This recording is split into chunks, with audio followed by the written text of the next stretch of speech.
guys, isa na namang sementeryo ang ating binisita dito sa Rahon Gallery Cemetery. Tignan nyo, hindi kagaya doon sa kabilang binisita ng nakaraan na sementeryo na nagsipagtasasan yung mga cross. Dito katamtaman lang, at saka kalimitan dito ay yung nakatayo lang na lapida. Tignan nyo, may kahawig yung kaso doon sa kabila ay matatayog yung mga cross.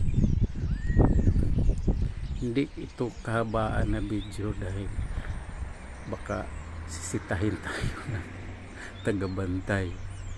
Oo, papasok pa sana ako doon sa looban. Dito lang ko sa may malawak dito siya guys. Kung nagustuhan nyo, please share, like, follow my page. Maraming salamat.